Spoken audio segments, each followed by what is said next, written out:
Hi guys, Happy New Year. I just want to share a couple more specific videos on this glass, our tempered glass, our repurposed. We had got this tempered glass off a job. They were demoing a building and they were just going to destroy it. So we did that about 10 years ago, and we've had it stored for 10 years. So this is a tempered glass because it came down to the ground. So code is anything under 18 inches. The glass has to be a tempered glass. So it went from ceiling to floor in that building, and it came within that 18-inch range. So it had to be tempered. So it was a public building. So this is all tempered. And the stamp on it is the company called a Solar-Temp. I don't know if that's the manufacturer, that's the designation of the tempering of it, but it's tempered. So so we did a bunch of sheets. There's 20 there, and there's another 12 of the smaller ones there. You notice we have some tape, and that tape just describes things that happen in the glass. And so because we have extra pieces, we have to untemper this, anneal it, to be able to cut it, because we have these lengths that don't fall exactly on this dimension. This is 3/16 by 20 by 8'7½", and that piece don't fit perfectly in our conditions, so we do have to have some cuts. So we have to anneal this glass, cut it, and then we'll retemper it. So we're going to be doing all that in the next few videos that we're making. But I just wanted to share some of this specifically if somebody wants to do some of this stuff and they never did it before, and maybe they had a few questions. We've already got this far, so we found out and discovered a few things along the way that we were going to share with you. So anyways, our particular panes, when we started to break them apart, the first thing we noticed is one piece is colored, one piece is clear. So we had to do a little research on the glass. We were trying to take scratches out of the glass, and as we were cleaning, we noticed we were scratching it. So we didn't really understand if it was the quality of the blade we were using, if it was getting burrs or scratching. And then we originally were using a putty knife to go in between the panes. We thought that was scratching it. So I guess if somebody's going to be doing some of this and they're using tempered glass, the first thing you have to look for is, it's good to get a magnifying glass like this, is you got to look for the stamp, the manufacturer's stamp. So you can see that it has the stamp on this face. So when they temper it, there's two faces. There's a top face, there's a bottom face.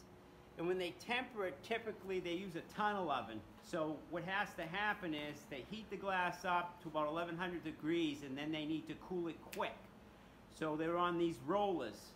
So when they go to heat the glass up and it's inside the kiln, the tunnel kiln, it's on these rollers, and what's happening is there's all kinds of fragments and debris on the rollers, and when they heat it up, guess where them fragments end up? Not on the face, they end up on the bottom side. And that's why when there's a stamp on this stuff, always look for that first. This says Solar-Temp, it's stamped on this side. That means the guys who put this together, put it together properly. Don't always assume that they're gonna, because we had a bunch of sheets. I wouldn't say a bunch, we had at least 3 or 4 where the guys spaced it and they put the fragmented side out. So what that means is this glass is 35 years old, and when it comes time for the glass cleaning company to come and clean, and they want to use a razor like this to scrape off any stuff they want to scrape off, well, they're picking up these little impurities in the glass, and they're scratching the glass. That's what's scratching your glass, those impurities, not the fact that you're going like this, the fact that the guy could have put the pane in backwards. So these labeled things, we knew they were in backwards, and we knew they had a bunch of scratches, but we need a few samples for when we go to anneal our glass. So we'll use these as our test pieces. So we made up a few extras so we could test it. One of the first things to look for when you're doing this is the stamp. and see if the guys who put the glass together in their insulating shop put it together the proper way. You know, because this glass was probably made, you know, they were given the dimensions, and it was a float glass, and then they cut it, you know, edge grinded, sanded, and then they tempered it and they stamped it. So what that means is this glass probably from 1984 went right after they did the process. Then they brought it to the glazing company where another company puts it together, and sometimes the guys don't pay attention and they do things wrong. So a few of these were done wrong. And they probably got installed within that year, maybe 1984. So this glass was used, we've had it stored for 10 years, so 25 years worth of cleaning. So that's why, if you're gonna break this stuff apart, you know, just check it out. See if there's a bunch of scratches. And you know, if there is a bunch of scratches, chances are, you know, because glass doesn't scratch easy. It takes a little bit to get a scratch in glass. We had a bunch of scratches, and with research we found out that was the reason. The guys put the pane backwards when they did their spaces. They put it on backwards, left all them fragments to be exposed for the cleaning guy to come scrape them into the glass. Anyways, since the last video we're talking about our temperature. We were trying to heat the space with these little heaters just to get us by. The best thing when you're going to be doing this type of stuff is make sure you can have somewhat of a conditioned space, because when we go to do our spaces, we want to draw the moisture out of the space, and the best way to do it is with heat. Of course, we need certain temperatures when it cools, so we can have good temperature when we're cooling, but we do have a moisture. This tells us how much moisture is in the space, and it's 41% now. But we need temperature when we go to do our sealing with the caulk. We get a special caulking that seals the glass, and so we install this heater, and eventually we're going to move this heater upstairs. So this is a nice little heater. It heats the space quick, and it works off natural gas. We B-vented. Everything's to code. It's got a thimble out there. We have a service disconnect switch. This all gets moved though. That's why we have this temporary gas line on there, because when we move it, we're going to move the line up there with our shutoffs.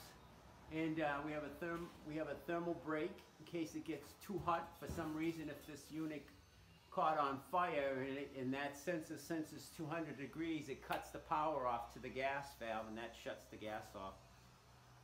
And we got our smoke detector. So anyways, I'm gonna make this video so you can see somebody's got to do it, and somebody's interested in doing this stuff. It's really not that bad. So like we said, we had our wedges. Make sure, check your stamp. That's your first thing. And then it's just a regular utility knife. And what we do is just get under the first pane, and don't try to go deep. What you want to do is just go loosely. Just be careful not to cut yourself. Go loosely a couple passes, and what that does is it breaks through. Of course, our glazing is put together with the hot butyl. These guys use some kind of a silicone to set the spacer, and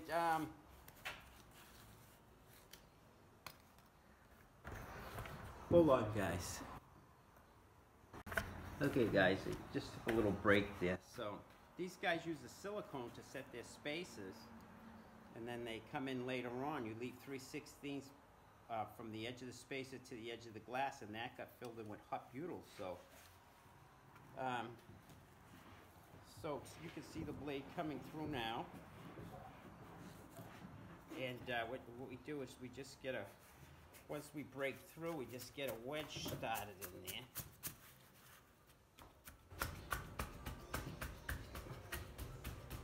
And that just creates a little bit of tension, and you could see that the seal is broke down. But we try not to stick the knife in too far, because you may pick up a fragment when you do that, and you could scratch your glass. So we got one there. We put one on back over here. You can push them in a little bit. So we like to cut this side all the way. Watch your fingers, all the way out. That way this side is free. And now we'll just work our way down here. You can see, you could just score. I score it once. Just loosening it up. Come all the way down once. And then I come down with the shim the next time because I go in deeper. Just don't go in too far. You can see maybe I did a little scratching there. Try to keep the tip of that blade at the edge of the spacer in case it does scratch. When you put your new spacer in, it's going to hide the scratch. See, I'm going right through this whole thing now.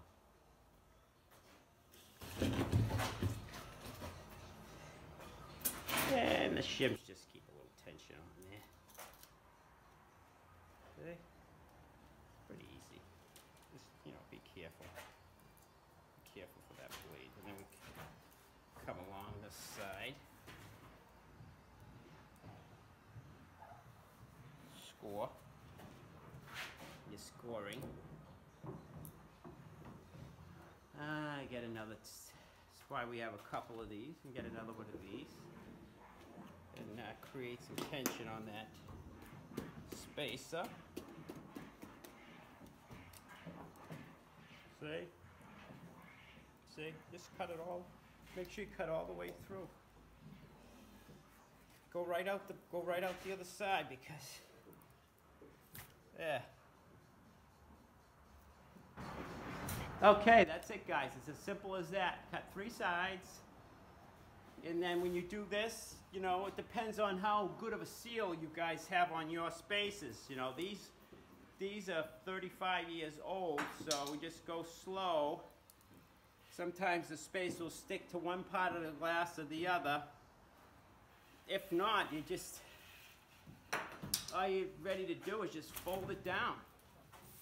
There's your separated glass. There's your panes, and that's it. You're ready to rock and roll. For this, we usually just cut the excess out of the edge because, like I said, they set the spacer in 3/16 to 1/4, and there's a little bit of caulking out there. We just break that back off, get that extra out of there, and yeah, there's your extra caulk. And then with this side, it's the same thing. Just score it a little bit. I just give it a quick score. Watch how easy it is. Score it. Then the corners have these little plastic inserts in there, so you can actually just break the insert if you want, or pull it out. See, there's the corner, there's your desiccant beads, and then that's it. Just peel it up. Peel it up. You notice that there's a gray, a lighter material and a darker. That's what they set the edging with first, put the glass together, and came and filled in after. So, but look, it just comes right off. And then these corners pull out. That's it, guys. It's that easy if somebody's got to do that. It doesn't take long. I think the most time-consuming thing is scraping off the caulk, but we come along now and always have a nice supply of razors. You gotta use sharp razors. We use one per side, sometimes more if it's giving us a hard time. But you know, then you just get in there. Now don't go far into the glass with this. You'll pick up the impurities and scratch it. Just stay at the very edge where the new space is gonna go high. Anything that scratches, see? Just run right down the line. There. And then if you want, you can scrape it a little bit more. You can get in there and scrape it down real good if you want, or you can spend a little bit of time taking off the extra stuff. But you don't gotta go bananas, honestly. Because after this, see, it's all off. Just make sure you get your edges too. Scrape them down. Get everything off clean. And then after that, let me share the whole deal with you so you know. After that, we have mineral spirits. We like using these things here, these shop towels. They have a nice little texture to the towel, and they clean the glass really good when it comes time to final clean. Then we just take the mineral spirits and put it on there, and guess what, guys? Any little extra stuff that's left there, it just wipes off. And that's it. Then we use regular Windex, spray it down. And when we do our final cleaning, we made these cleaning racks that, I'll show you quick. We put the glass up on these. The glass is, you know, on top, because it's easier to see what you're cleaning when you're not up against the surface like that. It's harder to see what you gotta clean, and it's a lot easier to see what you gotta clean like this. You can see through the glass and see if there's anything you gotta clean on either side. Anyways, guys, that's it. Just sharing the breaking these things apart deal. And the next videos we're gonna do is we're gonna show you how we're gonna make our kiln. The first step with this glass is we gotta anneal it. So what we're gonna do is heat it up to about 600 degrees for a half an hour. Then we're gonna shut the oven off and let it cool. And then until the next day, we're gonna let it cool overnight, and then the next day, we're gonna come take the glass out and see if we untempered it, we annealed it. So what happens when they temper the glass, they heat it up to about 1100 degrees, and they take it out of the oven immediately and cool it quickly. So depending upon the thickness of the glass, is the quenching period is different. So, but for our glass, the quenching period, we'll have to experiment a little bit. But we could heat this glass in that temperature from 2 minutes to 25 minutes, enough to bring it almost to the state where it's soft again. And then when we pull it out of the oven, what happens is when it gets tempered, this face and the outside face cool faster than the middle of the glass, and it puts like a shell around the inside, and that cools and cures first, and then the inside second, and that's what makes tempered. It's kind of locking in the energy of that middle section that never cured as fast. Or I don't even know, it may not even cure 100% all the way. I'm not sure how that works, but I know when you break it, that energy gets released, that internal energy. Anyways, we're going to be doing all that. We're going to anneal it, cut it, sand the edges, and then we're going to retemper it. That's what we're doing next. Alright guys, that's it for now. So, Happy New Year, and enjoy the year, and we'll keep making videos. When we have something to share with you, we'll keep making videos. By the way, you're probably wondering why we just go out and buy this stuff. Well, get a price on some of this stuff and you'll see why. This paint alone was like $300 and change. Just to have a pane that size is $300, and that's not even making it insulated. That's just the one pane by itself. So you get this pane and that pane, and insulated, and then argon filled. You're looking tempered. You're looking at some money. So, anyways, we've saved a huge amount of money by repurposing and then doing this stuff and learning at the same time. So, anyways, guys, peace. We'll see you on the next one.